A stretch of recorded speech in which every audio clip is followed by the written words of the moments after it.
Hello and welcome to episode 3, season 4 of the Good Poets Gaming Podcast. If you haven't already, make sure to follow along with the podcast and make sure to comment to let us know if you're enjoying it and all that good stuff. We are joined today by Lydia. Lydia, introduce yourself, tell us a little bit about what you do, who you are, let people know what your journey is a little bit about.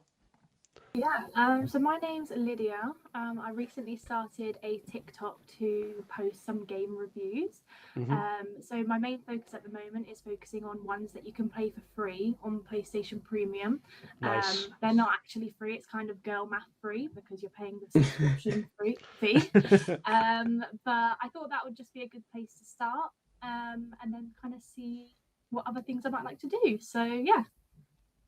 Nice. So, um, with that and kind of like the I love PS Premium personally. Like Yeah. I've basically just so I went on a big like thing to CX of like trading all the games in because I've started the thing of like I only want games there if they're very very good or that I love. I'm not a big like physical media collector. Um, so I actually traded in Assassin's Creed Mirage and Shadows in the hope that by the time I've done all the other Assassin's Creeds, they will be on PS Plus. So that's kind of like my weird logic about it. But before we kind of go into the podcast and the questions, first off, do you think PS Plus is worth it at each tier? I suppose that's the first question. Yeah. I mean, the basic one is not really worth it. You don't really get much out of the Yeah, I basic agree. one, but it is like a small fee that you have to pay. So I feel like the only fee that you have to pay for the basic one is mainly just getting online. Yeah, And Yeah. for me, I only really pay online to play like Minecraft with my friends. So yeah, for me, well, sorry to my friends, but I'm not sure that would be worth it. But the premium one, I was kind of tempted by because there were a few games that I played at my friend's house that you could get for premium. So for me, mm, I was like, well, it's like £11, or I suppose it was maybe at the time, and those two games together would have cost about that anyway. So I was like, well, I'll just give it a go, and it was just something silly like Tricky Towers and that Untitled Goose Game or oh whatever it yeah, is called. Yeah. So I just decided to pay for it on a whim.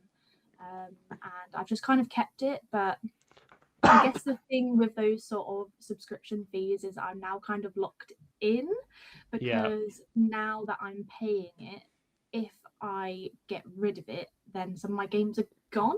yeah. So I do understand why some people do collect physical media. But for me, it was just kind of something I did, and now I'm a little bit stuck. Yeah, I feel exactly the same way. But kind of we want to talk a bit of kind of like why you started and your content creation journey. So that's what this next section is going to be about. And me and Poetic kind of going to bounce questions around. So Yeah. just answer in as much detail as you can. Cool. So you briefly touched on this when you introduced yourself, but what started the journey? What made you decide that you wanted to start a TikTok channel? I mean, for me, I've always enjoyed making sort of content. So when I was Yeah. younger, I would always take my camera out and make like silly videos on YouTube. Like one of my first videos actually that I made was when I was maybe about 7. I'd had my dad's first phone that had a camera on it, and I was filming my sister's like cookies that she'd made. So I'd like put that. Well, my dad had put that on YouTube, and if I think it's still there, and if you go to watch it, it's got about 9 pixels on it. You can't see anything on there. But I've always sort of enjoyed like sort of filming things, and just posting it online to see sort of what people think. So I think for me, I've wanted to do that of gaming for a while, and I think TikTok made the most sense for me because at the moment I don't really have anything that you can stream on. I think I would like to stream eventually, Mm, Yeah. but for me, I don't even have a laptop. I'm on my work laptop right now. Don't tell them. But I don't have like a PC. I've got a Nintendo Switch Lite, and it's probably on its last leg, so that probably couldn't stream anything at the moment. So for me, TikTok made more sense. It's just a bit more accessible. So I yeah, thought I'd Yeah. start there and then kind of see where it could grow, because obviously eventually, who knows, maybe my TikTok will be paying for a PC, but we Fingers can all crossed. You see, never right? know. Yeah, you never know. I just want to touch on that because what's quite nice about that is a lot of people kind of start, and obviously you are doing it for the love of it and everything like that. But it's nice for someone, and I hope you don't mind me saying this, you are fairly like a smaller content. I mean, me and Poetic are, but in as well, but in the grand scheme of things, you are a Yeah. smaller content creator, and it's nice that you're kind of like already thinking of what it could be, and you're not shying away from the fact like if this makes a bit of money one day, quid's in, happy days. Like, and a lot of people go, I don't care about the money. Everyone cares a little bit about the money. Yeah. Like if it never happens, fine. But if it happens, happy days. So it's quite refreshing that you've got that outlook on it on already kind of. It sounds like you've already got a bit of a business mindset of how you can spin it into something possibly, which is quite inspiring. So good on you. Yeah, well, hopefully we'll see. I think for me, it's more about like sort of building a brand. I think that's something I've Yeah. been quite sort of careful about in the beginning, taking a lot of time to think about. But yeah, if it doesn't grow into anything, that doesn't matter because I enjoy it anyway. So Yeah, 100%. Yeah. I always say that, like I don't know if you know, but I stream, and I always say on my streams that if I have 0 viewers, this is my time to play games anyway, because I don't get a lot of time to play games, and me doing this is kind of like my way of still playing games and making it not feel like a waste of time, if that yeah, makes sense. But yeah, so. I feel like I know the answer to this, and you were touching on it then. But why the name, and why the brand direction that you're kind of trying to go down with the reviews and things like that? yeah. So I mean, obviously my name's Lydia. My middle Hmm. name is Rose, and I've Yeah. always liked like sort of like florally things anyway. So I wanted some sort of way to tie it in there. And I knew when I was making it that I didn't want it to be just me talking at a screen. I wanted something to like pop up on the screen. So that's why I sort Yeah. of thought I need a consistent thing that kind of runs throughout all the videos that I make. So that's why I kind of came up with the theme that it was kind of about roses and flowers. Nice. So then I kind of thought like, how am I going to rate these games? Like I don't want to give it out of 10 because Yeah. I Yeah. don't know, that just seemed a bit like it just didn't seem interesting enough for me. So Yeah. that's kind of where I came up with whether they're going to get caught in the thorns, whether it's going to be budding, or whether it's going to be full bloom. And then I sort of just got on Canva and sort of saw what I could create. And yeah, I really like it. And that's just sort of where it came from, to be honest. Yeah. Yeah, I like definitely. that. It's quite because obviously you're trying to make something that's like unique and your own, but also something that people can relate to. So the fact that you've been able to kind of you took the kind of the rating system out of 10 and stuff like that. And I feel like eventually it's going to turn into like Michelin star style thing. Yeah. Like, yes, we got the seal of approval and all that from Yeah. Lydia, but yeah. Yeah, well, one No. thing that I was quite heavily inspired by is my partner watches this podcast, not podcast. I think it's just like a YouTube series, Dead Meat Mm, Podcast, yeah. and they rate like horror films. I don't like horror films, but one thing that I really liked was at the end when they do like the sort of kill count one is they would have like a golden chainsaw for like their favorite kill and things, and I really liked all Oh, the sort of nice. like decals and the media that they would use and the graphics alongside their video, and that's sort of what inspired me, to be honest. So I thought that would be, so that's sort of where I've done my own sort of spin on it. So maybe Yeah. there could be a golden rose in the future. I like it. I Oh, like it. exclusive. Yeah. But Yeah, no, for a really good game. Yeah.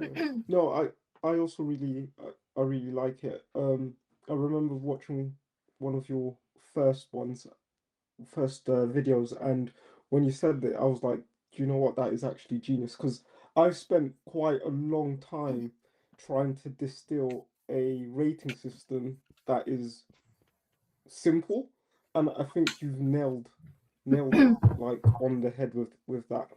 I also really like your background. I'm kind of disappointed that we're not seeing it.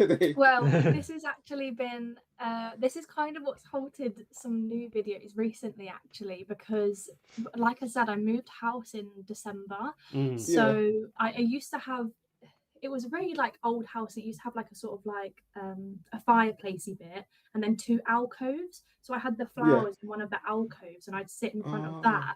But as we were taking it all down, it was just so, all the flowers are so tangled together that I was just like, there's no salvaging this. I'll need to maybe buy some more. And then I've sort of been exploring recently where I can start filming now. So I probably wouldn't film in here because this is my partner's office space. And although it's lovely, it's not very me. So we have a sort of trinket unit in the living room that's got all of our little Pokemon bits on it and all our little like references. So we've got some like Pokemon balls. We've got like a little glass terrarium with a Sobble in it. So I'm gonna sit in front of that, but yeah, it kind of isn't going on theme, so I'm gonna need to see how I can incorporate a little bit. But that's sort of what's halted my filming at the moment, because I've just been having this like, oh no, what are the fans gonna think? They're gonna be like, the roses are gone. But yeah, we'll see if I can get them back in somehow. I think that there's a video idea there where you just call it like the War of the Roses and you just make something out of it like that. Oh, that is brilliant. That is actually brilliant. Yeah, it's really quite well, because where it is as well, like I couldn't really put a chair there, so I'm like, do I buy a bean bag? And then I looked online and bean bags are like £60. I was like, why are bean bags so expensive? They are expensive. It's no, because we bought a bean bag, like I want to say it must be 3 years ago, right? And still paying we've it never off. used it. Yeah, exactly. But this is the thing, we've never used it yet. And then every time I'm like, oh, shall we throw it away? We like kind of like go on or like give it away or whatever. We go on Facebook Marketplace and we're like, we could sell it for double what we paid for it. So I'm like, yeah, well, maybe we'll find some use for it one day. Yeah, well, if you don't want it, I'm in the market for one. So let me know. There you go. Yeah. There you go. So you seem like a very creative person. Well, you must be because you're doing content creation. But what does the creative process look like for yourself? Like I said, when I was sort of coming up with my like brand, if you want to call it that, like I said, I sort of started with the rose idea. And then I kind of got on Pinterest and started pulling together like different graphics of things that I liked. So I found like this, it was like a ring of thorns like that. So obviously that's not been on my TikTok channel yet, but that's sort of how I got inspired to make the one that I did. And then I knew that for the full Bloom one, I wanted like a banner that came up that was like, ta-da! This is a good one. So I like that's it. sort of where that one came from. And then yeah, so I think that's what I did. Is I kind of looked on Pinterest. I looked at similar sort of graphics of the things that I liked, the art styles, and then I sort of came up with a color scheme as well. Because I wanted it to be bright. I didn't want it to be like red roses, because as you can tell, I'm a bit more of a pink person. So that's where I kind of started pulling together colours for the colour scheme as well. So that's sort of where the initial creative process started. And then it was just about figuring out what sort of games I wanted to play. But for me, I kind of just scroll through what's on PlayStation Premium and look at what looks kind of inspiring, and then I look at the reviews as well to see if many people have played that game. So I know I only sort of posted my videos recently, but I did actually film them quite a while ago. I filmed them pretty much just after Blueprints came out, but it's just I've just been procrastinating, so it took a while for it to be posted. And yeah, so I just sort of play it and look at the review, because at the time Blueprints, because it just come out, it didn't have many reviews, but all of them were quite good. So I was like, oh, I want to see what this is about. So that's kind of just what it looks like for me. And I think I'm kind of lucky because one of my friends, he's quite interested in media, and he used to make like, I don't know what you'd call it, but you know, like what do we call like a fan cam? He really likes football, so he'd make like football fan cams of like Marcus Rashford. and he'd get quite a lot of views on Twitter. So I've sort of asked him, I was like, oh, would you be interested in like putting my videos together for me? So luckily, like, he does all of that for me, and he does a great job at it. So I don't have to deal with that, but I did kind of give him a lot of direction on this is sort of where I want things placed. Yeah. And obviously if I need that editing, he'll go and change that for me. Bloody hell. I She's already love, got an editor. yeah, I love that. I love that. That's absolutely incredible. I'm just lucky I managed to rope him into it. I was like, oh, would you just do that for me? Yeah, he's doing it for me. So no, that's awesome. It is good. That's probably like, obviously in a little bit we'll probably end up getting on to kind of like what you think about content creation and, you know, what you would do different and what you wouldn't do. And the main thing that I would say to anyone kind of starting new, the best thing is like the community that you build. Like I now have like on stream I have 3 mods now, and a year ago I didn't know any of them. You know, but now, like, I've met one of them in real life, and the other two I'd consider fairly close friends. Like me and Poetic have never met each other, never ever met each other, but we essentially, even though it's not technically a business, we have a little business project together, which is mental. You know, so the fact that you can do the editing and the content creation with your mate, it's fantastic. But this is where you'll realise I'm not very good at segues. That brings me on to the next question. So, do you have any content creators that have inspired you or currently inspire you, such as your mate that edits? Yeah, that was where I was going with that one. So yeah, I guess he does inspire me in some sort of way because, you know, we met together and we were on a psychology degree, and once we finished our psychology degree, he just was like, no, I don't really want to do that, and now he's sort of getting into the business of like working in film. And I guess that sort of inspired me because he sort of followed his passion a little bit. So yeah, other creators that I like, I'm not very good at knowing like names, to be honest, because I just get so much random stuff on my TikTok, to be honest. But there's this one girl on TikTok who makes Stardew Valley videos, and I really like her and the aesthetic she's got because she's always in like Stardew Valley clothing. Like she's always got these dungarees on that have got like cross stitches of like the chickens on and things. So those are the sort of things that inspire me, is people that really think about and have that sort of attention to detail. So in my videos as well, I've tried to wear like all the sort of t-shirts that I've got. So I've got like Pokemon ones, I've got like a Star Wars one, and I've got one as well that's from Doki Doki Literature Club. So I've tried to sort of wear those, but I'm slowly realizing I'm running out of t-shirts to wear. So that's my next thing, is do I buy more or do I just go a bit random with it? I don't know, but I love people who've got that attention to detail. And again, that's sort of why I really liked the kill count videos, because they had that attention to detail. They wanted to make those graphics to make it a coherent thing. And I think people really connect with that. And I think they really remember that as well. And I think that's what makes it quite memorable content. And yeah, I think even just thinking about the sort of YouTube videos that I'd watched back in the day of people like Jenna Marbles, they'd always have their classic opening, and it's always the same, it's always consistent. You know what you're getting when you go there. And I think that's really important for creators to have, because otherwise, like, I just don't think that there's a lot of famous creators who do just post random things throughout their life, but they're very far and few between in terms of the success that they have. So people like GK Barry, who will just post anything in her life, you know, she's just got famous because she's funny and people like her, she's relatable. But for other people, I feel like it's really important to build that sort of brand and that consistency to keep bringing people back to your channel so they know what they're getting.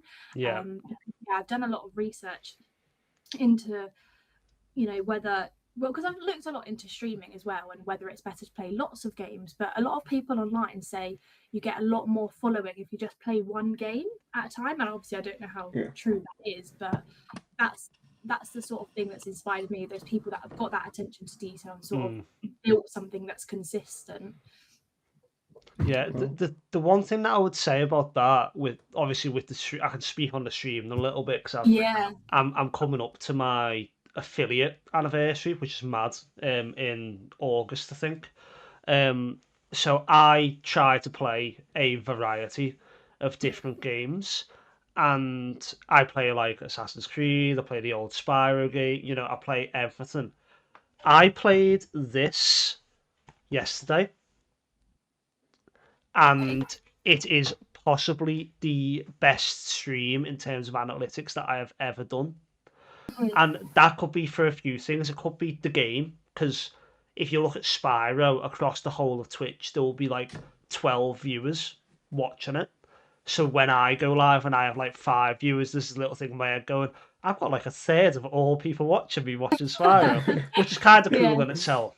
But then you go on like Expedition 33, and it said there's 4.2 thousand people watching people play this. And Yeah. then people like someone from my work, I sent them pictures saying I finally got this game because they recommended it to me, and they're like, "Oh, what's your name? I'm gonna follow you so I can watch you play this game." Like, so for some people, it's they come for you, and that's Yeah. great. But for some people, it's they'll come for you as long as you're playing a certain game that they enjoy, which is fair Right. enough. yeah. Because like I don't know if you know him, but one of my like very good mates, one of my mods, Game Matter, he is playing Dark Souls at the minute, and I'll always lurk on his streams, but I don't really watch it because Dark Souls isn't my thing. But I'll Mm. always have it open. But if he was playing like Assassin's Creed, I'd be glued to the screen. So I do get that kind of thing. Um, but I would say what you're doing and building up your following on like TikTok and stuff, and doing the short form and things, that's probably the best way to go. And Yeah. then Yeah. you'll naturally find that when you start streaming on TikTok, people go, "Oh, brilliant!" And then you can start branching out, do Kick, YouTube, whatever you fancy doing at a later Yeah. date. And I really think that I feel like when you're making content, you've got to make that decision of, am I building something more consistent, or am I wanting people to come and like me? And I think Yeah, for me, um, I thought the easier thing would be to make something more consistent, because I don't think through I think through a TikTok video it's really hard to kind of get across your personality and what you're like. yeah, Whereas like if you're streaming, you're kind of there all the time. So you can find moments where you're truly yourself and you make yeah, funny moments, or you can connect with the people. But I think for a TikTok video that's a lot harder, because I don't know, it's just open to a bit more scrutiny, I think. mm, And people will just think, oh, I don't like that, and scroll past it. Whereas streaming, I feel like people more have that expectation that I'm going to sit there for a while and see whether I like this. Whereas yeah, TikTok, you just immediately like, nope, that's boring, scroll away. So, yeah. yeah. I'm quite impressed at how much you kind of thought No. this through. Yeah. Like, Too much, maybe. no, No, it's not at good. all.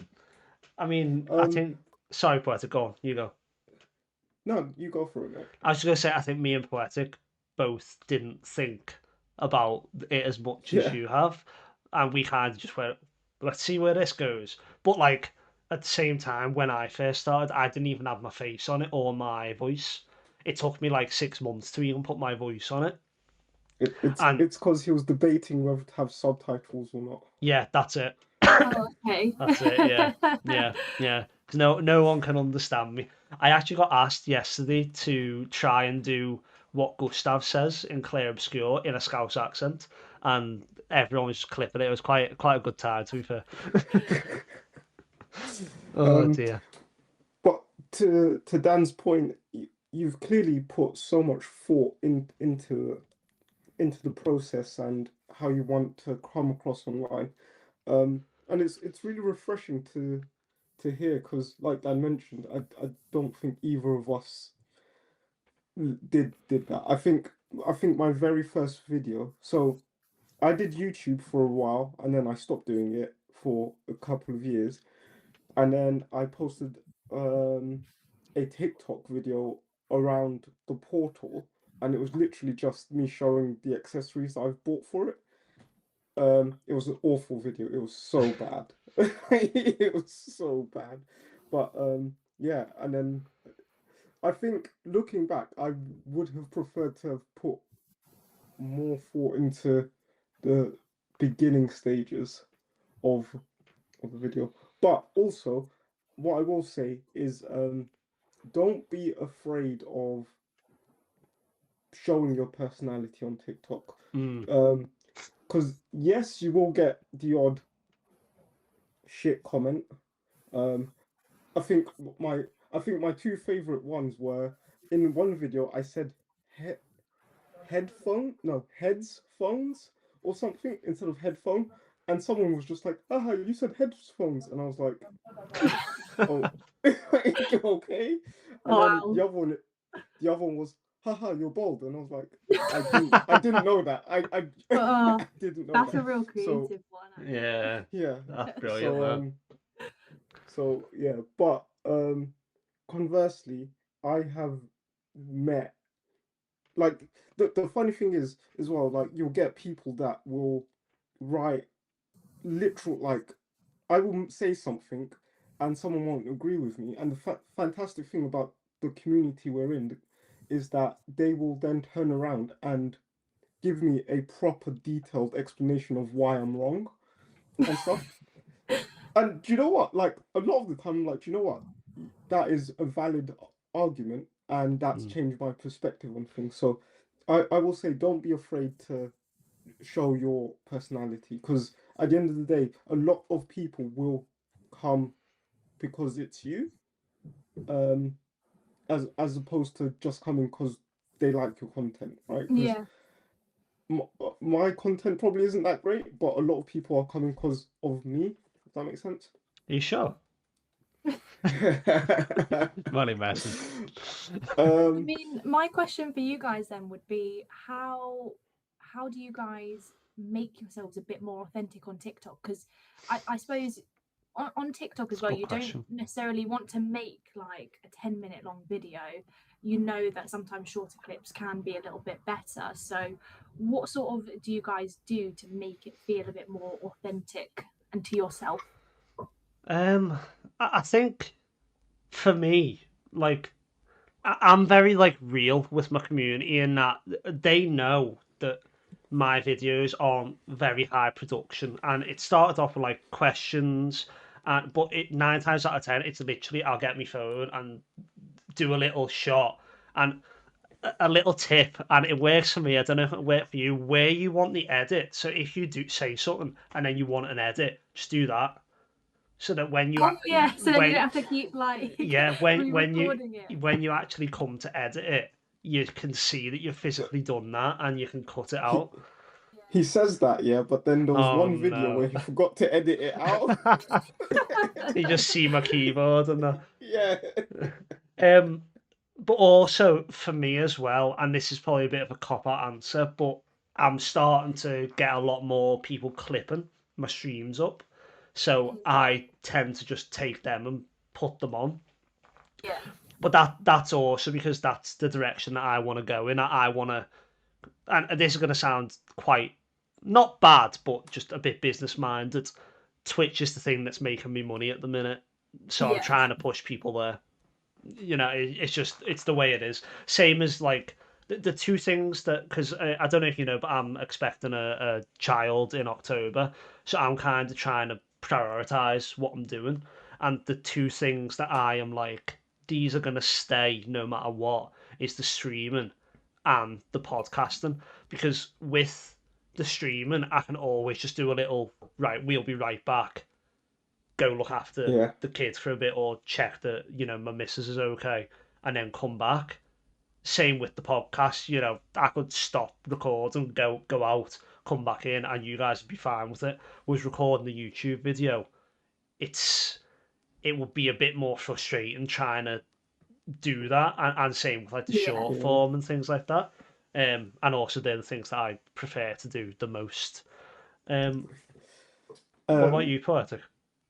yeah, so by the way, brilliant question. Mm. Um, uh, so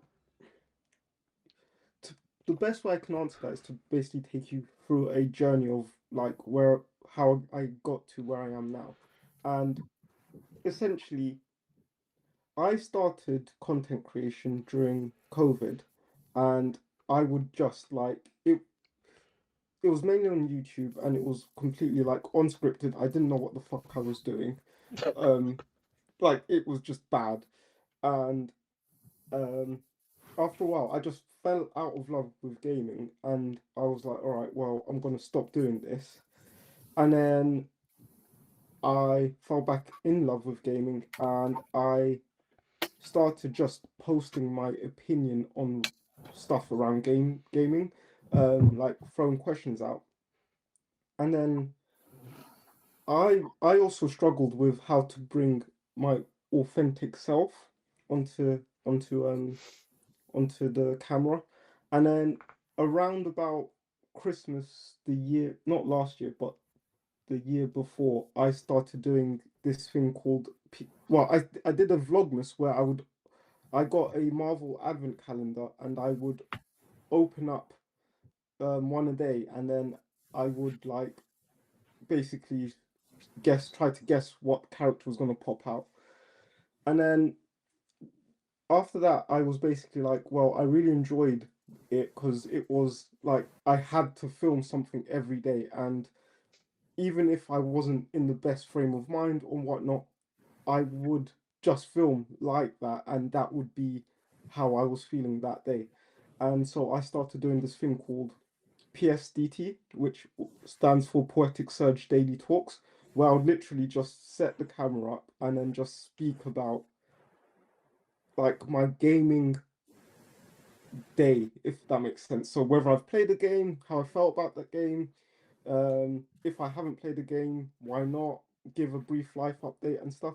And so it kind of framed those videos as me because it was me. Like there was nothing else. I wasn't speaking about game news or anything like that. It was just me, and a lot of my following came from those videos because people be like, "Yeah, I completely get how you feel," or like, "Yeah, I really enjoyed that game," blah blah blah. And then I stopped doing them only because I've started in the background trying to focus on um where I want to go with my content and stuff. But to answer your question, I think it was literally just recording every day despite how I felt. And on some of those videos, I'll be honest, I'll be like, I've had not the best of days, but Mm. I was able to sit down and play FIFA and like clear my head, or play Call of Duty and get even more pissed off because I kept dying and whatnot. But Just something else to be annoyed about. Yeah. Just yeah, shifting the exactly. annoyance. But yeah, so that's how I went about it. Yeah, I Brilliant like question that. though. Good stuff. Um, Should we go straight on the guest specialist questions, you reckon, Poetic? yeah. Cool. Okay. I think so. We have kind of a list of questions, but what's quite good about doing the podcast is as we kind of go off on the tangents, I'm looking at a lot of the questions, and you have kind of naturally answered them, which makes our lives a lot easier. So you're Yeah. perfect for podcasting. Um. So I'm just gonna pick one at random. I'm looking at them now. Oh, Do you want me to okay. go first? Okay. No, I've got one. I've got one. So, is there a specific game, and I'm going to use your kind of like terminology that you use with the Okay. blooms and the thorns. But is there a specific game that stands out in your mind where it had both the blooms and like the thorns, if you like, but the blooms were so good you didn't care about all the thorns? Ooh, that is a good one. I can't take Uh, credit for the questions, by the way. Poetic writes them. um, I think for me, I've been recently replaying the Professor Layton games. Oh, So I they're used to On the play amazing. those on 3DS? my DS. Yeah, on the 3DS. But I've got so I went this was over Christmas. I went back home and I found them all. My mum was showing me, she was pulling out all the old DSs, and I was like, oh my god, a 3DS. Everyone wants one of those. Why Mm. haven't you sold that? But I managed to get my hands on it. even though she was fighting with me, telling me it was hers, and I was like, "Have you ever played it?" But I managed to get it, and I managed to pick up all the Professor Layton games. So that is another video that I hope to do in future. But it is taking me a bit of time to get through all of them, to kind of rank them, which one's my favorite. And I think those ones would be ones where there definitely are thorns in them, but the blooms are just so good. So I love all the puzzles in it, and I think one of the things that I really like about Professor Layton games is they make me feel really smart. I finish a puzzle and I'm like, oh, I'm a genius. That's amazing. Yeah. Even though I probably did look up the answer anyway. So, but it does make me feel really smart, and I just think the storylines are always so heartfelt as well. Like there's always a moment at the end where you're just on the brink of tears, like, Oh yeah. and I just think for me, like the animation styles, the puzzles are so good and they can be really challenging, the storylines as well.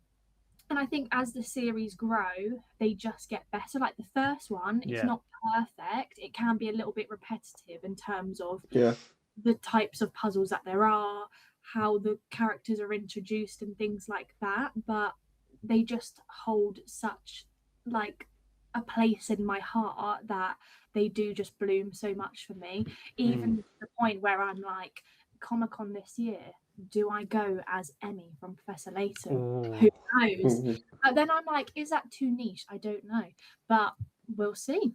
But yeah, for me, that would probably be one. What about you guys? Have you got ones that you feel like hold a special place in your heart, even though they're not perfect? Do you know what? One thing I will say is I think you're one of the first guests to just throw the question back at us, which I love. Yeah. Ooh. I know. I'm trying to. I don't know why I've looked back because all my games are in storage. I'm gonna say FC26 for me, just because. Really? Yeah, I'll play it, and there'll be times, and this is my bugbear. And I don't know if you're into football or anything, Lydia. Not much, but my friends and my boyfriend have trained me up in playing FIFA, so unfortunately I do know how to play that. Nice. So a bugbear for me is every so often, you know, when the fourth official holds up the subs thing, it will be the wrong way round. So the person coming off will be in green and the person going on will be in red.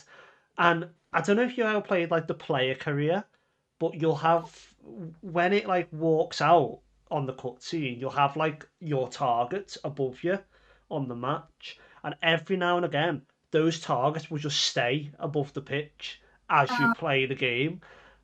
But I still love the player career of FIFA. It's just because I like pretending to be me as if I was a footballer and starting at like I don't know, like Tranmere Rovers, then going to Preston, then eventually going to Liverpool. You know, I like the story. I make my own storyline with it. I think that's what I like about it.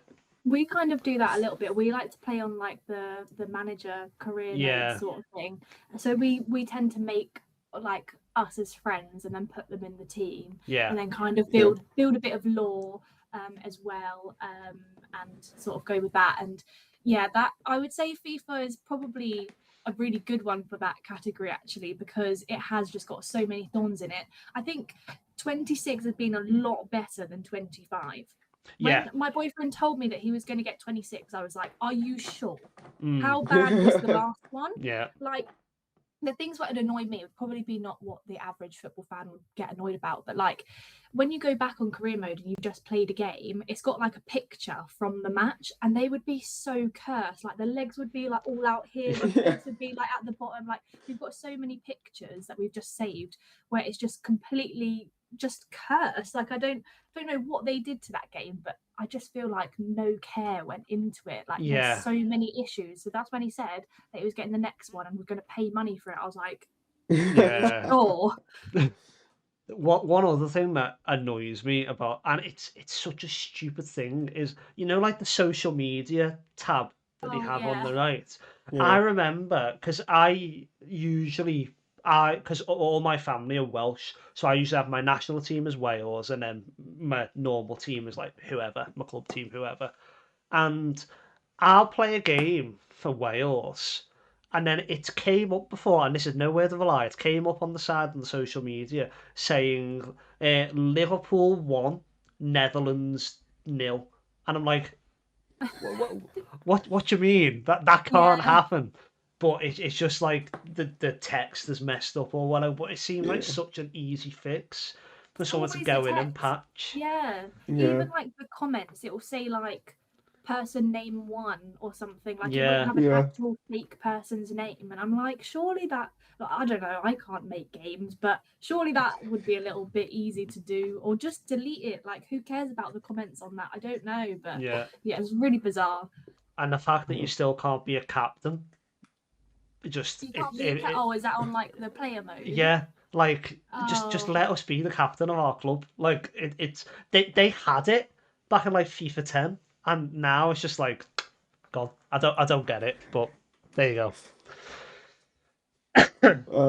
For me, I think it would have to be Oblivion, and Oh, like absolutely love that game. But even after like the remake that they've recently done, there is so much Bethesda jank in that game that like if it wasn't if everything else about that game wasn't amazing, it would be a terrible game. Like yeah. if everything was just like okay, it would be a bad game. But yeah, for me it's that. But I also can't play that game anymore because I get addicted to it. So um that's probably the biggest thorn for me with that game is Mm, it's highly addictive for me. So yeah. nice. Um Next question for you, Lydia. I'm not, by the way, all of these questions, I wrote them with the Bloom or Thorn theme. I'm I not gonna like that. stick to See, that. you get the branding. Yeah. Okay, I will stick to it then. Um, have you? Let me just pick one at random. Has there ever been? Oh, I'm stealing one of your ones, Dan. Go Sorry. for it, mate. Has there ever been a game that started off as a thorn, but eventually bloomed into a bloom? Oh, I would say I've started playing a new game actually for one that I'm going to be talking about, but I wouldn't.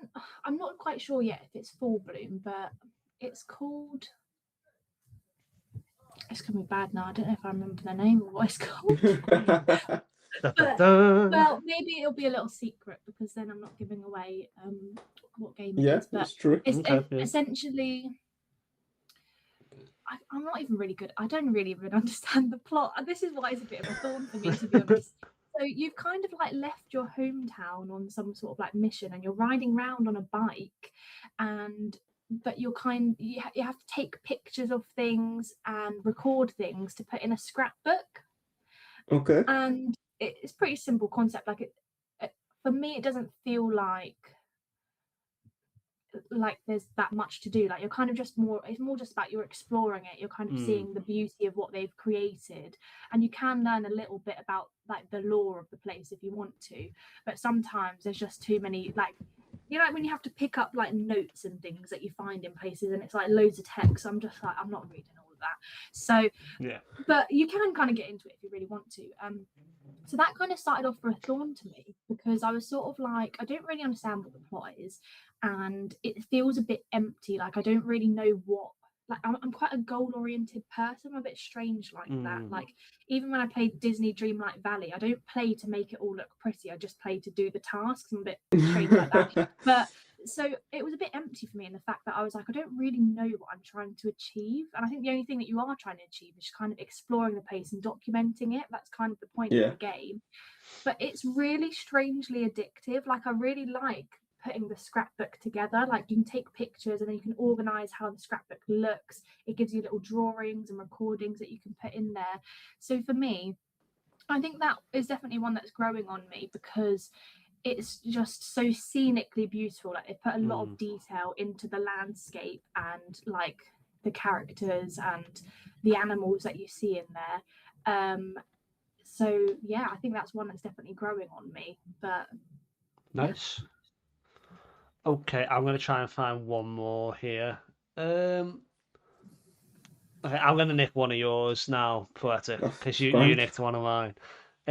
Do you find that indie games tend to have more unique blooms, but more technical thorns compared to like the bigger AAA Triple A. titles? hmm, yeah, I feel like I do see that a bit more actually. I feel like again, maybe it's kind of similar to how I feel about content creation, that they really focus on creating that sort of like unique selling point. So Yeah. like I said, the game that I've been playing recently, you go around on a bike and one of the mechanics is you have to use the back triggers like you're cycling. Oh, And so okay. I Quite cool. thought like it is quite cool, but then after a while you're like, oh my god, just go. Like it's taking a while. So I feel like with the indie games, they do put a lot of attention to detail in those sort of little things like that, whereas Yeah. like the bigger sort of games don't tend to have those mechanics. I feel like sometimes those can be the sort of things that are a bit make or break, because yeah, after a while those mechanics, like it seems quite novel, and then after a while it just gets a bit boring.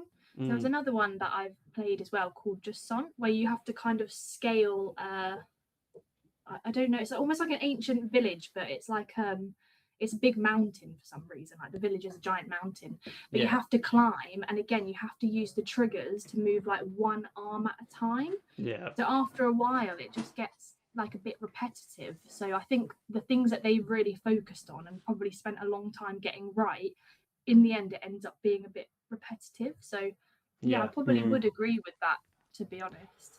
I think just kind of piggybacking on your point there, that the best example, I have played it once, I played it on stream yesterday, is for the unique selling point is just have that one little thing and do it well. It doesn't Yeah. have to be a major, like Expedition 33, you can dodge in turn-based combat. Done. That's it. It's a skill-based thing that you need to get better at. And Yeah. even I played roughly about 4 hours on stream yesterday, and when I started, I was terrible, and I'm starting to get the rhythm of it now, and that just shows that it's a unique mechanic, but it's not like an impossible mechanic. You can learn to get better at it. Yeah. Whereas I feel like the ones that you explained there, they're great at the start, but then they just end up becoming a bit tedious after a while. Yeah. Yeah, like it's almost like you should be able to turn that off, because with that game quite a lot of it is about like they've really focused on, I think it's called like the haptic like Yeah. resistance Yeah. and things. And but because they've got so many little things, every time I go back to the game I forget the controls. Like I forget which button it is to get out the camera, I forget which button it is to get out the recorder, I forget which one it is to get on my bike. Like there's so many new like unique little things that they're putting in that it's just, I don't know, it's a lot to remember. Like you've got to be quite invested in the game to kind of get used to it. But maybe that's just me. I feel like some people might like that sort of challenge, but it just sometimes it's just a bit nonsensical. Like it's like, oh well, why do we have so many different things? Like I feel like the camera alone would be fine. Like it doesn't make sense that you're putting audio recordings into a scrapbook to me. Yeah. So Yeah. but I really Uh, like that they included that, but that's almost like a feature that they could have removed just to make it a little bit simpler and a bit easier to yeah. play. Right, shall we move on to gaming, Poetic, do we think? Yeah. Cool. So we're going to talk a bit more about just gaming in a general sense now. Just to find out a little bit more about you as a gamer. So very simply, and this can be digital or physical. What is the bloom in your gaming collection? We're going to keep with the Bloom and the You're gonna Thorn go with the theme. language. Yeah. Like a game that I really like. Is that the sort of thing we're Mm-hmm. going Yeah. for? Yeah, like Like your holy grail. yeah. My holy grail. Okay. I would say at the moment it is Blueprints. Like I know I really like that one, but that's another one that is just really growing on me because I just keep coming back to it, and I don't often do that with games. I'll replay it and then be like, "Oh, I'm done with that now." Like I'll finish a game and just be like, I won't replay it. But this one, it's just, I think what's good about it is there's so many things that just have a lot of attention to detail, and I keep bringing that up, but that's just something that I really appreciate in a game. And Yeah. there's so many other puzzles you can solve, and it's also luck based as well, because sometimes I get a bit annoyed if it's just strategy, because like Yeah. I know I've played a lot of games, but I generally am not very good at them. So sometimes when there's a bit of luck as well, I can be like, oh well, that wasn't my fault. That was just Yeah. the game. So for me, that's a bit of a holy grail at the moment, because I came back to it yesterday and I hadn't reached the antechamber that you have to get to at the end. And I finally got there and I was really, really happy about it. But it kind of just, it's kind of funny because you get there, spoiler alert, and it gives you this key.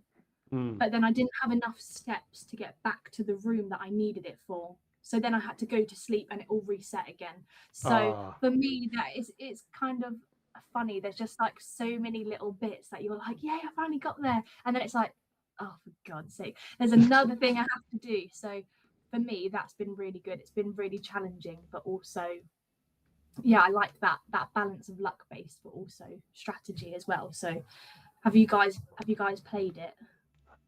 It's on my list. It is Yeah. on my list. Yeah. I mean, I am like late to the party with a lot of games, and I've kind of got this kind of like chip on my shoulder of like, if there's a lot of hype around the game, I don't play it when it first comes out. The only game that there's two games this year that I'm a bit like that with, that are brand new, and that's Fable and GTA 6. They're two games that I'm like, I'll more than likely get them day one. But like Clear Obscure, I've only played yesterday, and that was Game of the Year last year. You know, I mean, Yeah. that's been out for months and months and months, and now Yeah. I'm playing it, and I'm like, oh my God, like me and Poetic are currently doing a top 10 game series with another creator called Still Gaming OT, and I'm now playing Clear Obscure, and we're on number one and two, and I'm kind of like, this game might be better than both my number one and two. Really? Wow. And you've Like been waiting it's for it. it's You've been waiting for it gripped because you me. were like, I don't want to join the hype. And Exactly, now you're like, exactly. But the best thing is, and this is what I like about the way that my brain thinks, is I've got Clear Obscure in physical version, and I got it for 35 quid, yeah. and See, that's the I'm good thing quite about happy it. with that. Yeah. So, what about you, Porter? Gosh, I oh, well, I haven't played Blueprints. I think that came out the same year as Clair Obscur, right? Yeah, it was up there for, was it indie game of the year or like, Yeah. I I think don't it think. did win an award this year. I think it won like some sort of Game of the Uh, Year I'm award this I'm year gonna as look well. gonna look that up. I'm Um. interested to know that. Well, so I watch a YouTuber called Spawnwave who has he does a news series um every day for like during the week, and he kept mentioning like, oh yeah, blueprints, and then when it came out with the Metacritic reviews, I was like, damn, this game must be amazing. But I decided to play Clair Obscur only cause I don't like turn-based games, right? Like Right. I despise them, and I was like, well, it's on Game Pass, and I'm going to try it because everyone's saying it's amazing, and this is probably the game that will either make or break turn-based strategy games Yeah. for me. Mm. Um, I absolutely love that game. Like, it's such an amazing game, and it's funny that Dan mentions our series. The thing is, right, as much as I love that game, it never crossed my mind for my top 10 Wow. list. Um, but yeah, I think yeah. Yeah, I don't know why, but it is such an amazing game. But I do want to get to Blueprints. I definitely will get to it eventually. Um, but yeah, I just didn't give it a go just because there was so much around it. Yeah, I think that's the thing for me. Like, and I think I need to get out of this thing. Is like, I don't really look at reviews just because that's kind of, I like to form my own opinion. But I feel like it gets to a point with games where there's so many positive reviews, you kind of have to like, take that little chip off your shoulder and go, do Right. you know what?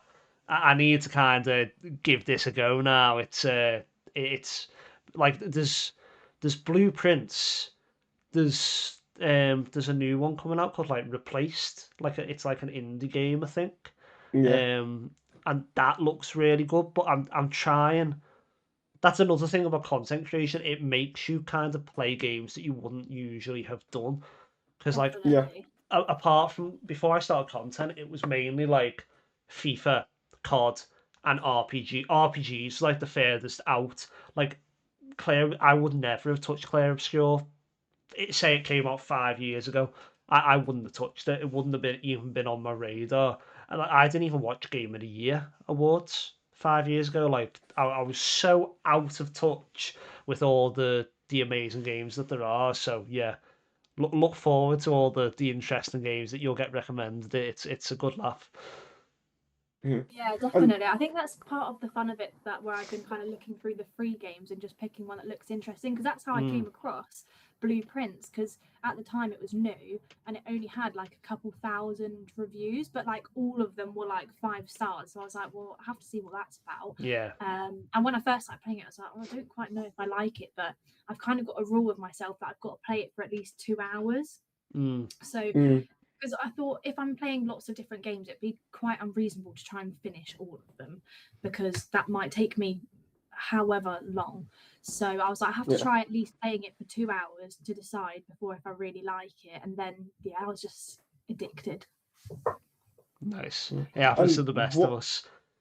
I will say is, to that point, like I I also really struggle with reviews, because I actually did a YouTube video about how reviews are broken, and I tried to break down the fact that like how one review place can rate a game a 10, and then another review place will rate it like a 2, and Yeah. like that's too massive of a gulf for those two numbers to be correct. Mm, um, and so with like Mafia the Old Country, I was very hesitant to get that.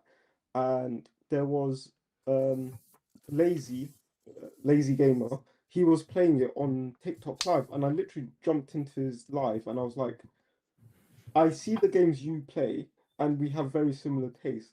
Do you think I like, is this a good game? And he was like, yes. I literally left his life. I'm really sorry for listening. And I went out and bought it. Um, and I think I get that same impression from yourself. Like, I will see you pop up on my feed, and then you'll be like, oh, for example, I'm not sure if it's going to Plus, but it might be. There's a game called Mixtape, which has recently released, and all the reviews are really positive. But again, I'm like, I don't know if I can trust that. However, if you were to play that and be like, actually, do you know what? This is a Bloom, I would push that quite high up my list of games to play. mm. So, yeah. Yeah, With that that's being said, interesting. sorry, go on. No, I was just going to say that was interesting. Yeah. Cool. Cool. Go on, Poetic. So with that being said, now the opposite. Are there any thorns in your gaming collection?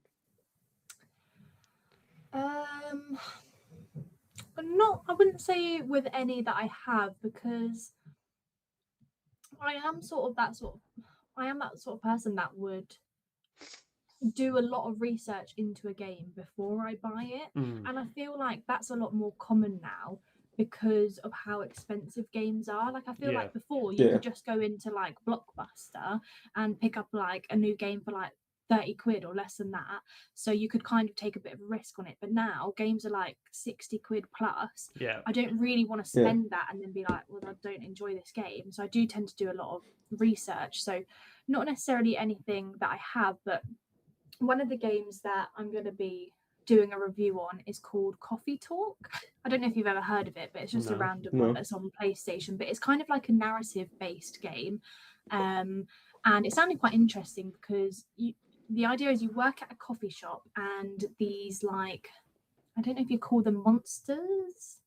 Basically, you live in a town where normal people live amongst like monsters or Okay. creatures as such, yeah, and they come in and they kind of have conversations with each other, and your job is just to make coffee.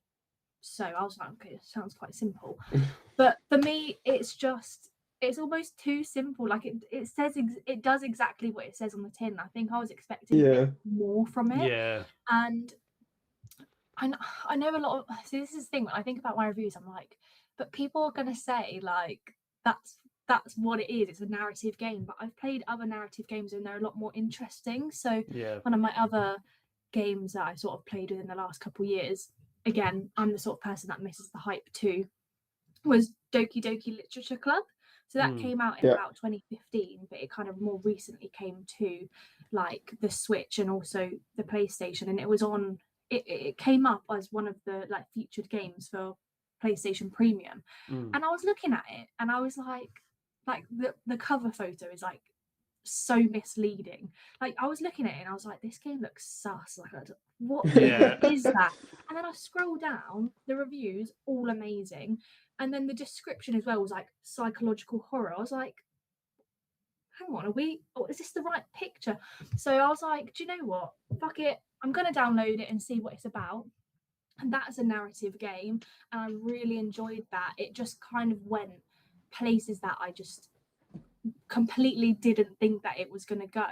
So for me, I was like, maybe Coffee Talk will be the same. Maybe it will kind of have like a little spin on it or whatever. Nope, you're literally just there reading the characters talk to each other, and then you make them a coffee based on some of the things that they've said that they like. So I was like, oh, okay, so what if I make them the wrong coffee? So sometimes I would get it wrong, but there's absolutely no bearing on the game whatsoever. It doesn't matter whether you make them the right coffee or the wrong coffee. That it doesn't have any influence on the game whatsoever. So I was almost like, this should just be like a book or like a comic strip or something. I just feel like I'm not actually playing a game here. And I know some people who like that game will feel very upset about that, but it just wasn't involved enough for me, I think. So that's probably why that's a thorn for me. Yeah, no, but that's a very valid criticism of a game, right? Because even with like chill games, like games that you basically play to switch your brain off, there is still some level of challenge, right, in that game. Yeah. So yeah,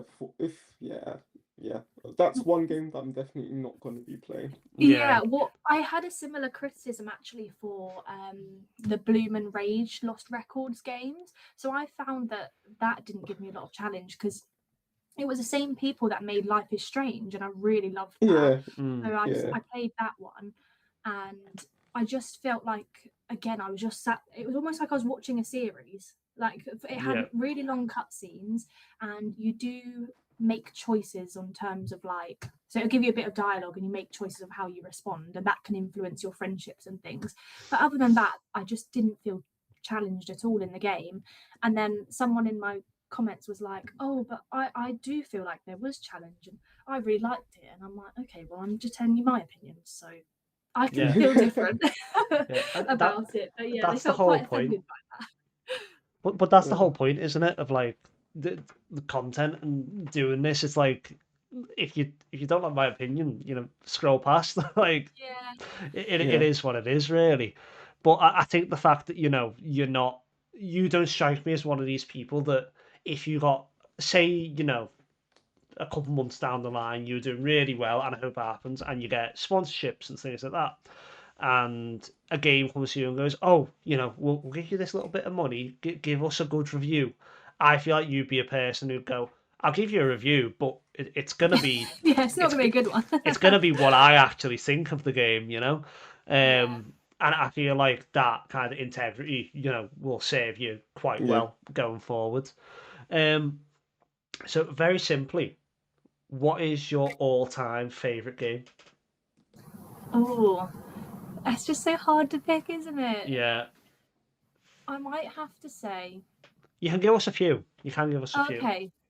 Well, I think up there would definitely be like Animal Crossing. Like, I didn't expect that. Okay, really? Nice. I like it. I didn't expect that either.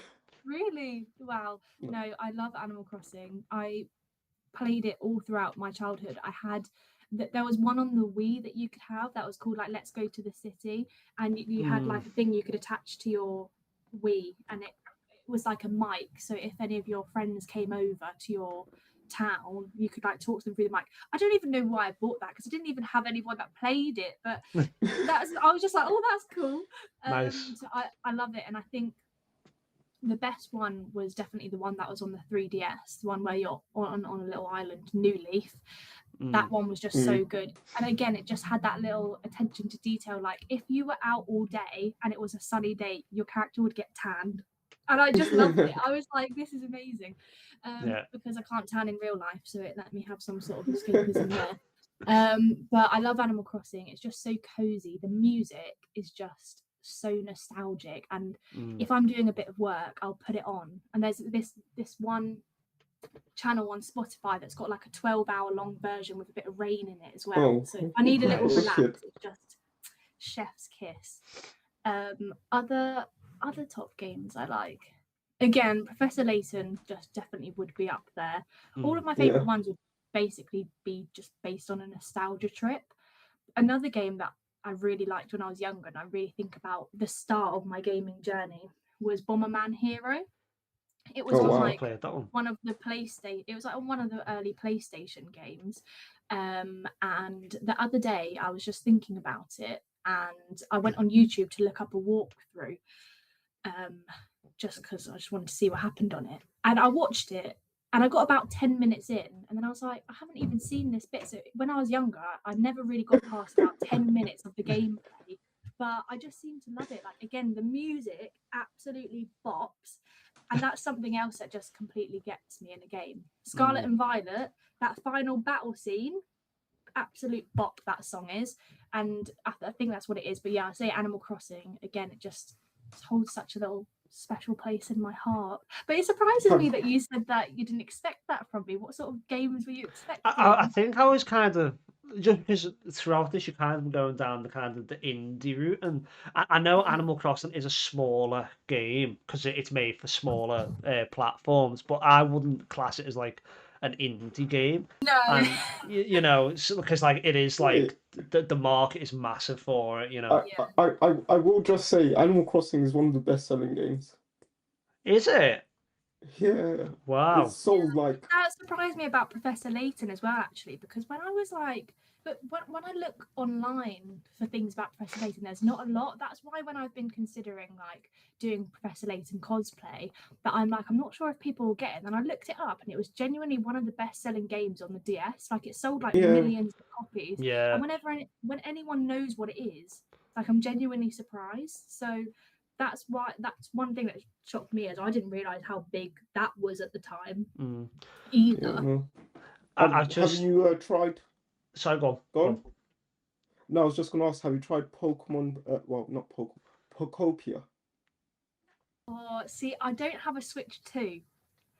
Oh, but no. that is something that I've been really, really tempted to buy. Well, because the thing is as well, it's not just the game. I'd have to buy the Switch, so then I'm paying like £500 for the game, not just 60. Yeah. But when that came out, every time I went on TikTok, I was feeling really upset about it. Yeah. I was just seeing people playing it on live, and I was like, because again, I like to look at it and see people play it before I buy it. And I was seeing loads about it on TikTok and people having the best time, and I was just there like, why can't it be me? And it's still not me. And I'm still upset about this as well, because Tomodachi Life just came out as well. Oh yes, and I've been seeing all the gameplay of that as well and feeling really upset about it. Well, I could get it on my Switch Lite, but I'm like, I want to get it on my Switch 2 so I can put it on the TV and make my friends watch it. Yeah. That's a bit... I just feel like it'd be more fun, so I'd be like, look what your Mii's doing.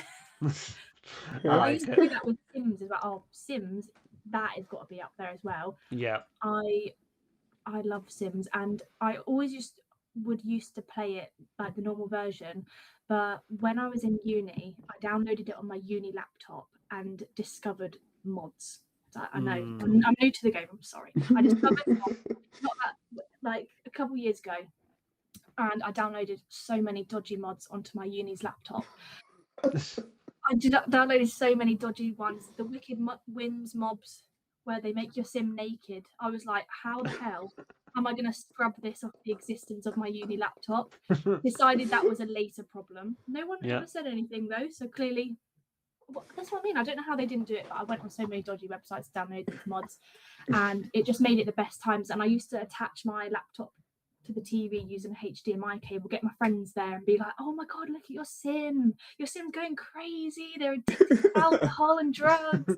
Like, oh my God, it's had a baby. Like, they probably hate me for it and they'd probably not enjoy it. But Sims is a game I genuinely get hyper focused at. And I will sit there for like hours straight. And then I'll look at the time and be like, how has it been like 6 hours? Yeah. So that would be up there. I love Sims as well.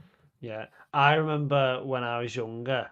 So in the 6 week holiday for school, me and my two cousins we would go to my nine's house, and we would sit there on the computer, like a big bulky back computer, playing The Sims 2.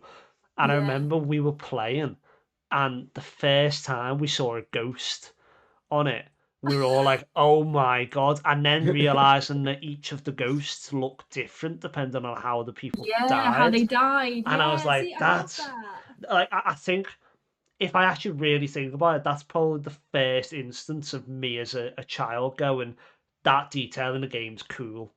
Like that's the Yeah. first time I kind of realized that. And then there's the obvious things, putting them in the pool and taking the steps away. The ladder out. I think Making all the everyone's people done that that. are annoying you, Yeah, trapping them in a room. yeah, that's it. That's it. Oh. Cool. You might have already touched on this one, but what's your favorite gaming memory? Memory. Ooh.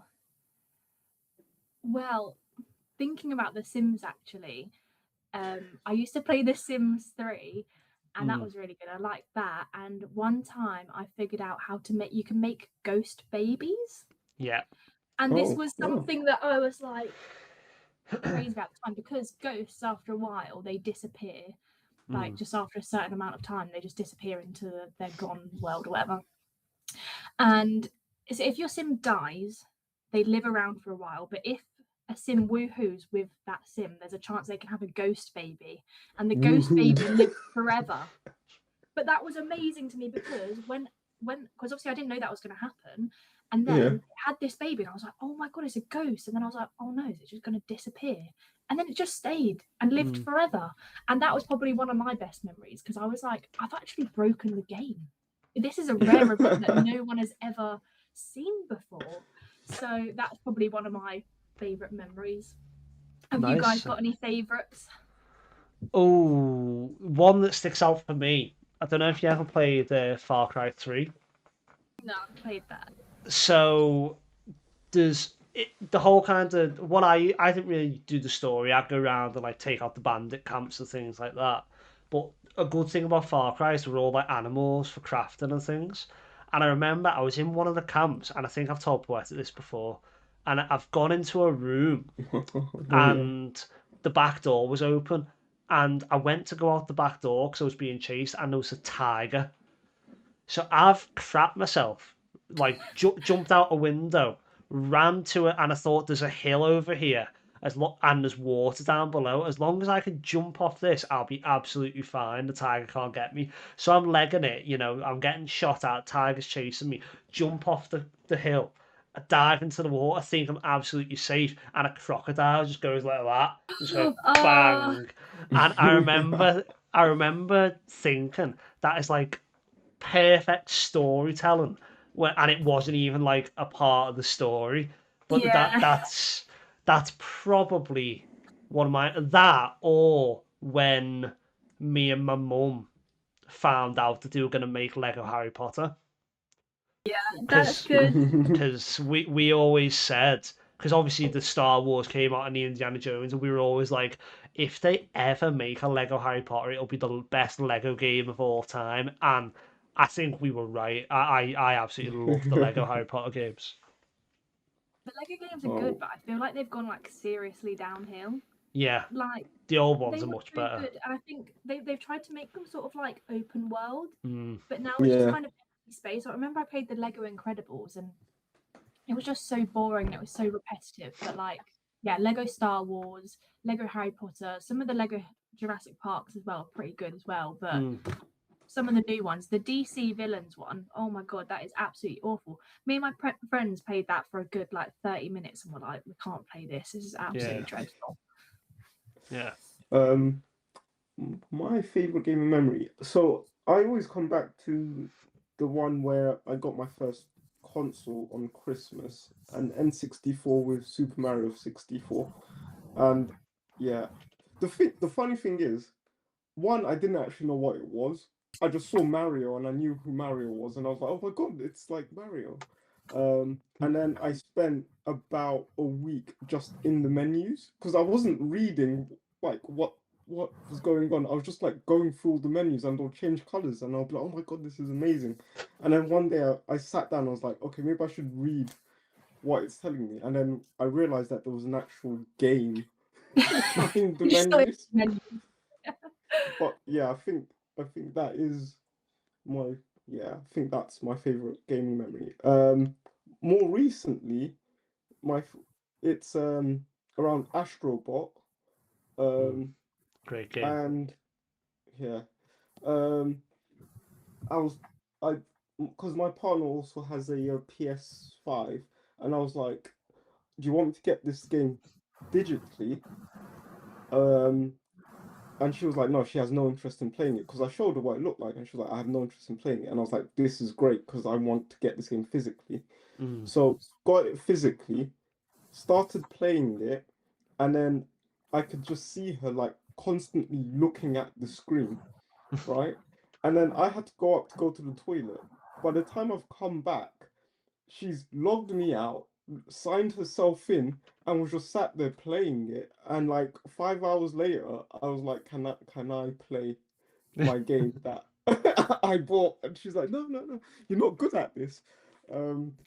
So yeah, I think that's in more recent times that would be also a favorite memory of mine.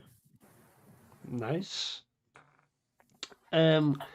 Is there a game that might not be critically great but means a lot to you personally? Ooh, that's a good question, actually. Oh well, I'm not sure I'd say it means a lot to me personally, but one that hasn't been critically great that I've sort of enjoyed recently-ish was Scarlet and Violet. That's another one that I feel like, again, is full of a lot of thorns, but it does hold a little special place in my heart. Like, it was so glitchy and it's so open world and there's not really much there, but it is just like the storyline is so good, and the Pokemon that they've got in it are so like they're just so cute. Like bringing in like Tinkertuff, like all the girlies were bound to love that. That was a great thing for them to put in, and yeah, that's probably one for me. It's a bit hard to explain, but I just feel like I did really enjoy it. And when it came out, me and my partner, we decided to we bought it together. We obviously bought Scarlet, one bought Violet, and then we kind of sat together. We got these little travel mugs as well, had hot chocolates, had some photos with us, and we just spent like the whole weekend playing it. And I think it was just such good fun. So yeah, I feel like that'd be one for me. Just so you know, apparently that game runs significantly better on the Switch too. Oh really? Yeah.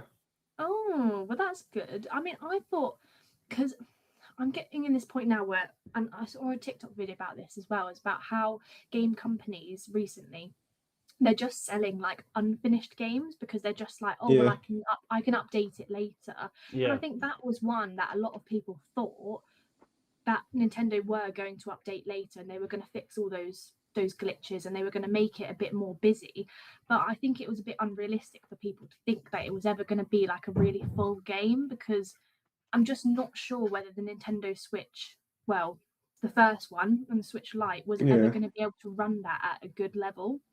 It's almost a shame that Pokemon isn't on like a PlayStation or an Xbox, because like the graphics and the gameplay would be so much better. And it does sound like the Switch 2 are running things are a bit better now, but But yeah, it was almost bizarre because they had Hogwarts Legacy on the Switch one as well, and I was deciding whether to get it on the Switch or the PlayStation because it was a lot more expensive on the PlayStation. And I was seeing there was a video on YouTube where it compared the graphics, and I was like, well, why would I buy it on the Switch when it looks like that?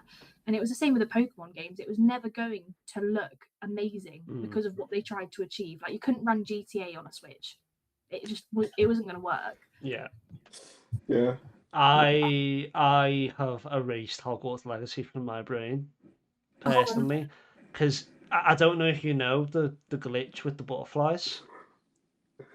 I So don't know what is the glitch with the butterflies. you know how you got your collectible like encyclopedia thing? Yeah, and are you talking So about the butterflies out of the lock ones? yes. Right. So Okay.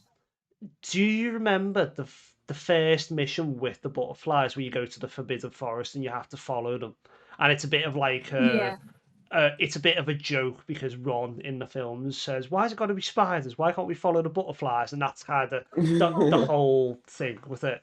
So I, in my wisdom, decided I'm not going to follow these butterflies. I'm going to go and get this chest that's over here. And in doing so, it glitches so that one of the chests that you were meant to get in that mission is unavailable.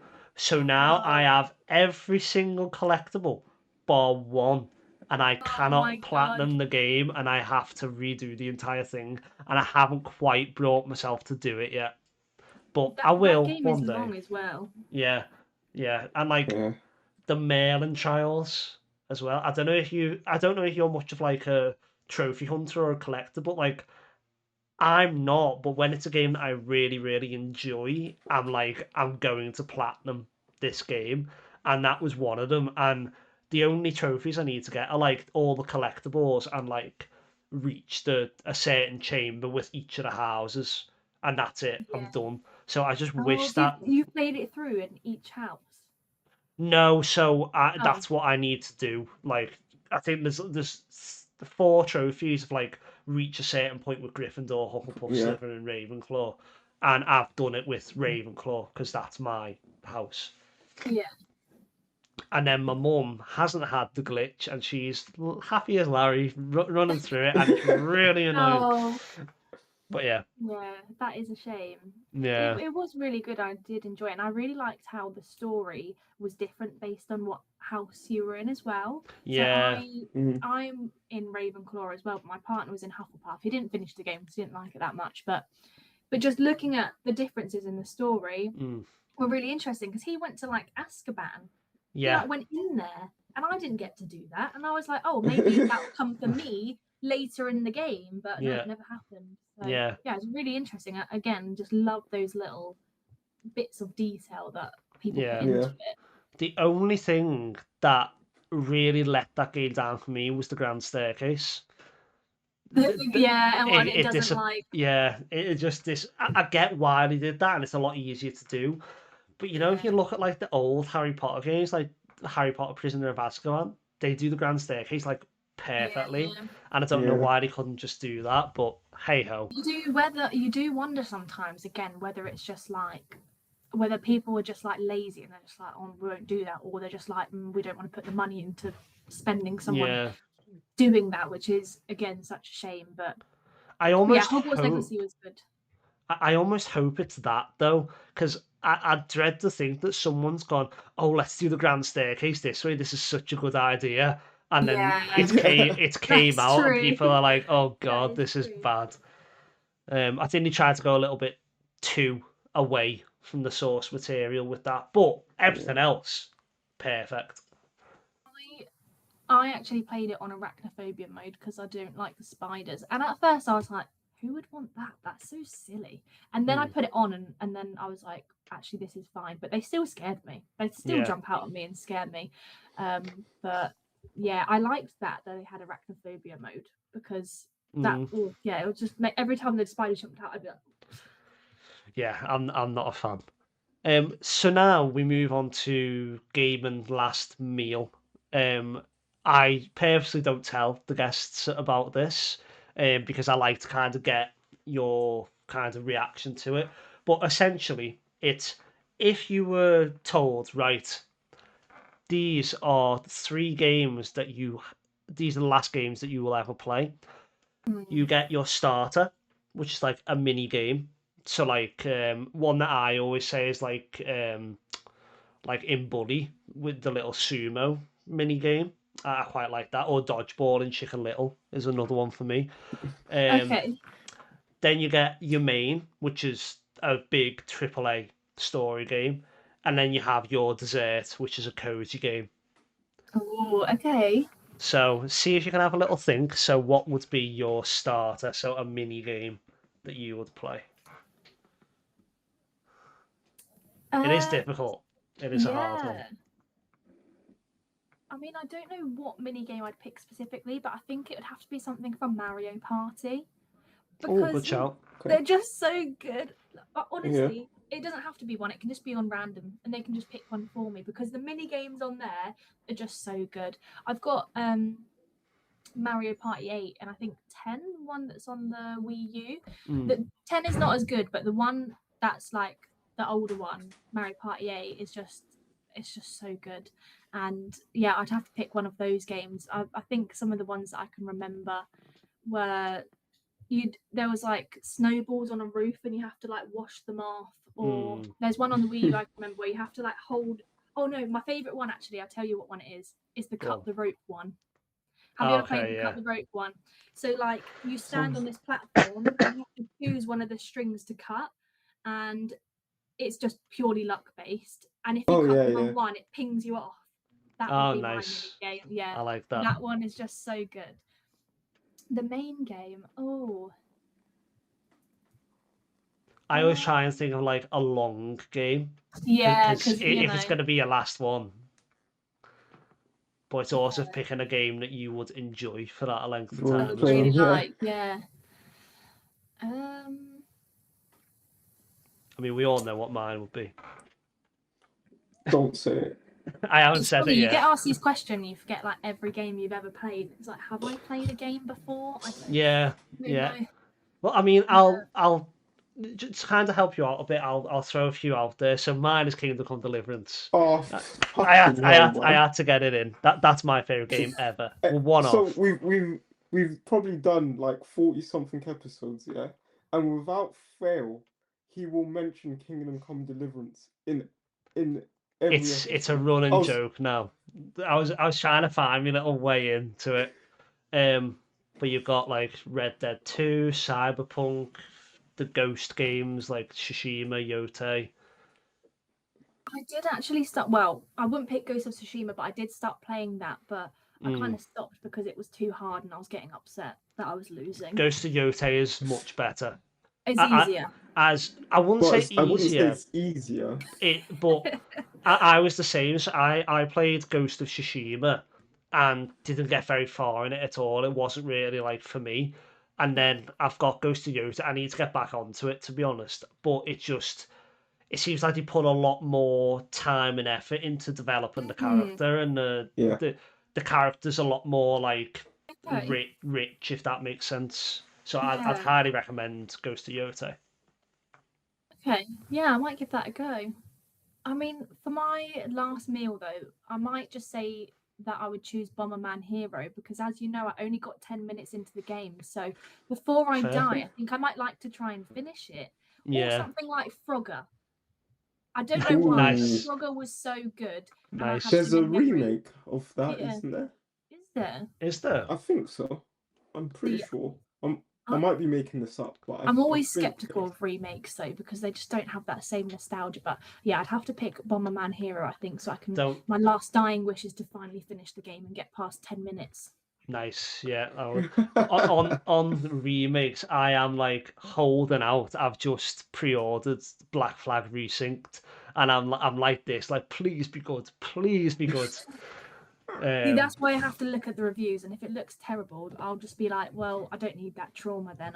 I'll just stick to what I remember. Yeah, well, I will be doing a video on it as soon as I've played enough of it to give it a fair shout, so I will let everyone know if it's good or not.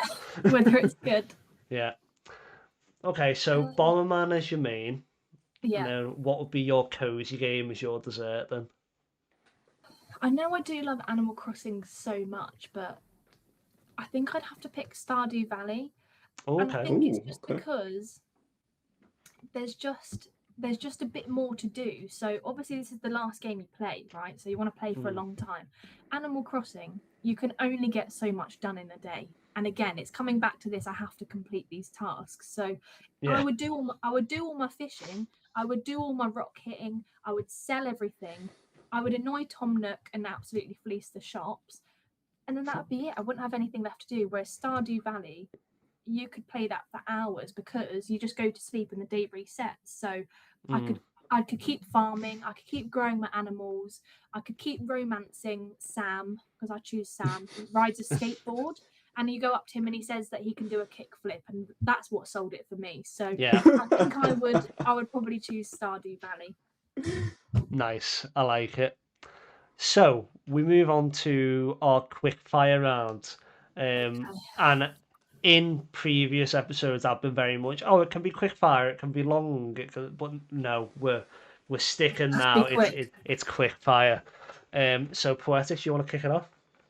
Yeah, I'm gonna skip the first one because I Yeah. feel like you've answered that. Um, Best console of all time. The 3DS. Ooh, Do okay. I have to explain, or is it like, no Uh, explanation? you can That's my exp- answer. you can explain after if you want. Oh, okay. We'll just do quick fire then, and if you think I've got any controversial takes, we'll maybe go back through them. Okay, yeah, I like it. Okay. So, if you could have any game made, like a dream game for you, what would it be? And it can also be like a type of game. Um,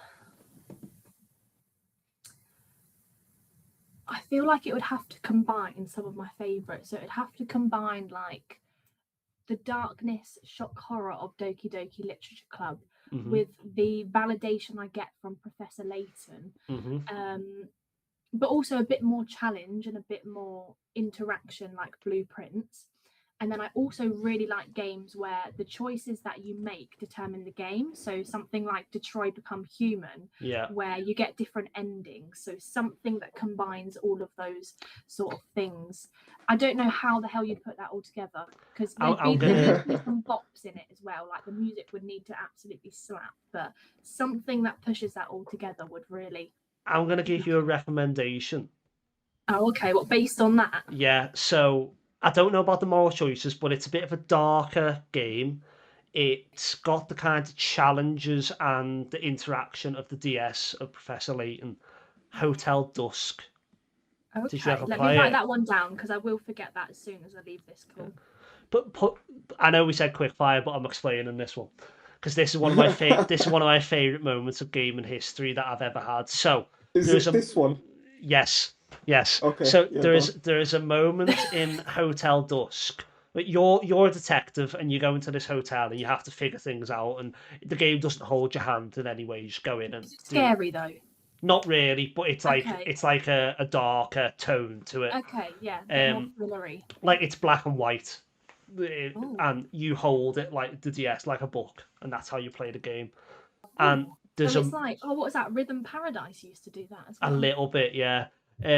So there's a moment where you have to give CPR to someone, and all that there is there's your face on this side and the woman's face on this side. And I was there for about an hour trying to figure out what I needed to do, and I got fed up with the DS and just closed it. And then it went bada bing, and I opened Oh it. God, I opened it up, and I was like, "Oh my!" Like it clicked, and I was like, "That that's is so smart. amazing." I bet you were So like, oh, I'm just a genius. That's no, what I would do. I felt like I was so stupid because I've been on it for an hour. Like I was clicking with the stylus, the Yeah, top bit like of. tapping it. I was tapping the top bit of the DS, but I didn't realize because I had it open, and I was like, "That bit's not even touchscreen." Like on the old DS, I was like, "Oh, what's Yeah. going on here?" But like, it's honestly, I'd highly recommend That that game. does sound really good. See, that's what I've liked about when I'm going back through the Professor Layton trilogy. I've really liked some of the more interactive puzzles. So one of my Mm. favorite ones recently was called Luke's Door, and you kind of so Luke kind of tells you you can come in, but there's like a secret thing you have to do, and then it just gives you the door, and you Yeah. have to use the hints to try and like open things in a certain order. You have to press the bell, or some of the newer ones you have to like blow on the screen and things. Yeah. And I just was like, that's so innovative, like, and it's so much better than them just giving you a puzzle and having to do it on the screen. So yeah, that's right up my alley. Brilliant. Okay, last quick fire question from Poetic. Yeah. Top 3 games of all time. Ooh, top 3 games all time. It's gonna have to be Animal Crossing New Leaf. I'm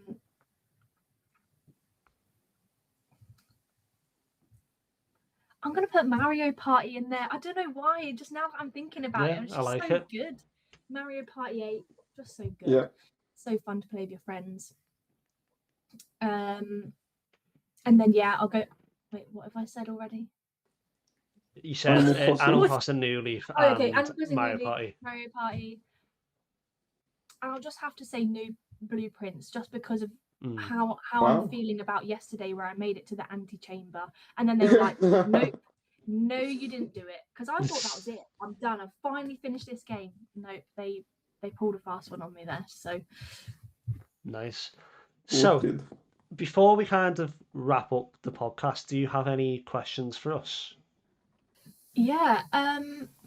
Well, one of the things that I was thinking about recently is it okay, or do you think it's okay to like cheat in games? So one of the things that I do, so if on Professor Layton I'm stuck, I'll go on the walkthrough. Obviously, I'll really try. I'll go on the walkthrough and look it up. Or Stardew Valley, if there's like certain things that I need to do next, because basically if you're like romancing a character, you have to go through certain events. So I'll look at what you have to do to like sort of reach that event and what their favorite items are, so you can give it to them. So do you think that's okay? Do you do it, or like to what extent are we making it too easy? So I think that it's absolutely fine as long as you gave it a go beforehand. Yeah. Because I am someone, like, one of my proudest platinums that I've ever got is Heavy Rain. There is absolutely no way on this earth I would be able to get every single ending without looking it up. Yeah. Because you have to, like, I had to look up, because I basically looked up what's the fastest way to do it, because there's certain things that have to happen. And then once that's happened, that ending doesn't exist anymore, because people die, or if you cut off his finger, then he can't do certain action, whatever it might be. So I had to kind of play the game from the start, do it exactly, and then reload and do all that. So it's the most tedious platinum I've ever done, but one of my proudest. But I think it's absolutely fine, as long as you give it a go beforehand. And but the only caveat to that is if it's collectibles. Collectibles, to your heart's content, look them up. And I'm looking at you, Feathers in Assassin's Creed 2, because that was ridiculous. 100 feathers. Have you ever played Assassin's Creed 2?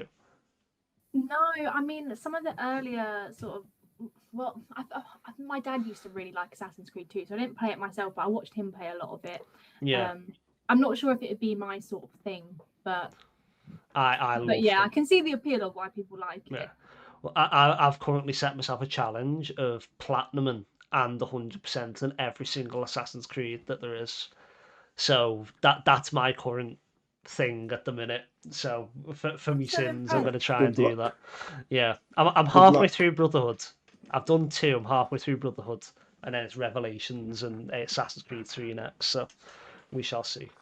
Yeah, I'm so impressed by the people that go to complete things, because once I've finished the story, like the mainline story, I'm like, that's it for me. I'm so bored. Like Hogwarts Legacy, I got to the end, finished the story, and I was like, well, that's it then. And again, that was something I had to look up, because there's a bit with Sebastian where you have to decide whether you're going to rat him out or not. Using like the killing curses. And I looked it up because I was like, I don't want him to disappear. So I kind of had to look up, like, depending on what Yeah, decision, what had happened. what sort of effect it had. Yeah. And I don't know, sometimes I'm like, oh, should I just do it authentically? But then I would be really upset if he was Yeah. gone. So Yeah. No, I get you. Yeah. For me, I also agree. Like, with the caveat that you shouldn't ever cheat in multiplayer games. Yeah. That's a no. Yeah, I would say But that as well. like walkthroughs and all of that stuff, I don't really consider as cheating because, you know, like I'm not going to spend 10 hours trying to find a butterfly. Like, Yeah.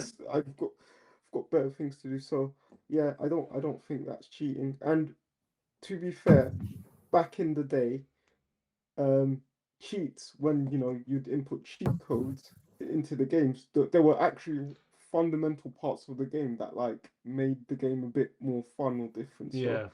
yeah, They were the original mods, weren't they, really? yeah, exactly. where would we be without a little bit of motherload? Do you know what I mean? You need a little Oh, bit of motherload in yeah. the life. Motherload and Kaching. You would never have guessed half of those. And you can add in cheats to Sims as well to be like making their friendship certain levels and things. Like Yeah. that is my extent of like coding. I feel like a woman in STEM. A woman in STEM when I'm Yeah. putting those in. Like Oh, I love it. I love it. Anything else you want to ask us? You can't say no. It's fine. no, I don't think so. I mean, well, you mentioned before that you guys had never met up. Why is that? Oh well, Just don't really like the guy, to be honest. yeah. No, No. we are. We're hoping that I don't know if you've watched the podcast before, and it's fine if you haven't. But we had a guy on called Middle-aged Gamer Guy, and he owns like and runs gaming conventions. One of which is Timeless, which is in Liverpool this year in August, and we're both hoping. Well, I will be going to that, Yeah. but we're both hoping to be there. And I know a few other people from both of our communities are going to try and be there as well, so that'll be quite nice to be able to, finally meet a lot of people. And we're hoping that we can kind of pull a few of the guests aside and, can we do a little mini podcast with you? A little mini one, yeah, that'd be Yeah. so cute. It'd be like when they all do But like Twitch cons and things, Yeah. yeah. and all the But streamers meet up. yeah, basically, fingers crossed. But Yeah. the main reason is because he lives so fucking far away. Oh, Like whereabouts are you Liverpool's. based? I'm currently in Northampton, so he's about 200 and something miles away. Yeah. Yeah. So yeah. I And when we live in the started, better I part of was the living UK. in London. Oh, to be fair, no comment, because I know how you Liverpudlians are. So no comment. You Wait, could wait, wait, wait, meet wait. up at you could go to Birmingham Comic Con. Is that not like sort of in between you both? Yeah. Yeah. Yeah. To be fair. Yeah. It's quite a good Well, one. when's Comic Con? I swear Timeless is before Comic Con. Well, so there is one. Well, there's one in London on the 22nd, but the Birmingham one's usually like November. Oh, Yeah, so okay. Timeless So is plenty of before. time to sort it out. I mean, I'm gonna have a kid then, so I don't know if that's the best idea. So Well, they maybe. Oh, that is kids bring the kid. dress up their kids. Yeah. Baby Yoda. Oh yeah, that would be good. Yes, There are it's lots of happening. things. Oh well, yeah. This is what my partner made. He made a little clay one. Oh Oh, wow, that's that's sick. so sick. That's really cool. Oh, I love that. Okay, so before we kind of wrap everything up, Lydia, just kind of tell us, where people can find you, promote yourself a little bit, and this is your chance to sell anything that you need to sell. Go for it. Well, you can find me on TikTok at Lydia Rose Plays. That's only really the place you can find me. I've got other like Instagram accounts and stuff, but they're all mainly based around my personal life, and I doubt you care too much about that. So, yeah, well, just find me there. And if you have any recommendations for games for me to review, let me know, and I can give you my opinion. I like it. Well, Wicked. Lydia, thank you so much for coming on. It's been Yeah, thanks for having me. it's been really nice. Thank you for spending the best part of 2 hours with us. Poetic, Yeah. if you want to sign us off. Yeah, no, Lydia, thank you so much. Honestly, this has been super fun. Listeners, watchers, thank you for spending time with us. And as always, happy Happy gaming. gaming. Lydia's probably sat there thinking, what Yeah, the hell? why did you not warn me